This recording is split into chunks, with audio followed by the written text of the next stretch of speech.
This is the high-purity reverse osmosis system. Commonly called the RO, it is a fully automated process with automatic controls and alarm system. An RO water system includes pre-filtration for particulate matter and chlorine reduction with carbon treatment. So, what is reverse osmosis? To best understand reverse osmosis, let's first look at normal osmosis. To illustrate, imagine a semi-permeable membrane with fresh water on one side and concentrated solution on the other, such as salt water. If normal osmosis takes place, the fresh water will pass through the membrane to dilute the concentrated solution. In reverse osmosis, pressure is exerted on the side with the concentrated solution to force the water molecules through the membrane to the freshwater side. This retains the salt to give us salt-free water. Particulate filtration at 5 microns is the first step in the treatment process. This filter ensures that all particulate matter is removed prior to the next step of filtration, as well as less long-term maintenance of the RO membranes. Reverse osmosis is sensitive to oxidizers such as chlorine, typically found in all city water sources. Therefore, the process and water RO water system includes granular activated carbon, commonly called GAC. The GAC is an absorbent and will reduce the levels of chlorine being sent to the RO membranes. The effluent of the carbon column passes through a higher micron capture filter to capture any carbon fines that may have been released from the vessel.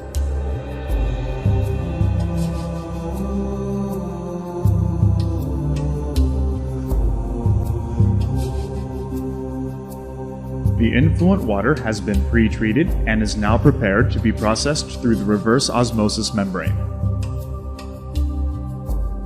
As the water passes through the RO membrane, there is a low pressure switch to protect the pump against low inlet flow or pressure. There are panel-mounted pressure gauges to monitor the pre-treatment and reverse osmosis inlet and outlet pressures. The neighboring control panel is used to monitor water quality and facilitate operational functions. There are 3 streams that exit the reverse osmosis process. The permeate water, which is the clean, filtered, or product water, passes through the permeate flow meter and is sent to the product water storage tank.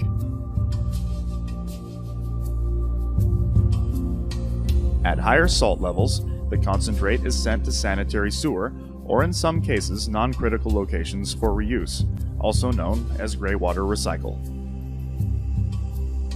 In higher water recovery applications, a small percentage of the concentrate water is sent back to the inlet of the RO membrane for recycle. The salt removal reverse osmosis step is complete and the filtered water is stored for distribution and use. The product water is fed from the bottom of the tank to the distribution pump, where it will be post-treated before being fed to the facility points of use. The clean water low in salts, typically stored for a period of time, is a target for bacterial growth. Therefore, the process and water system includes a germicidal ultraviolet disinfection unit for bacteria control. Germicidal UVC light deactivates the DNA of bacteria, viruses, and other pathogens, and thus destroys their ability to multiply, which is critical in any process and lab use environment of RO product water. The UV-treated water is passed through a final filter, usually sub-micron, to filter any organic or non-organic matter from the subsequent ultraviolet treatment.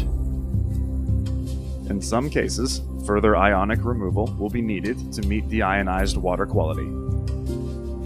If this is required, Process and Water implements a DI polishing bed containing strong acid cation and strong basic anion resins to remove all remaining ionic constituents in the water.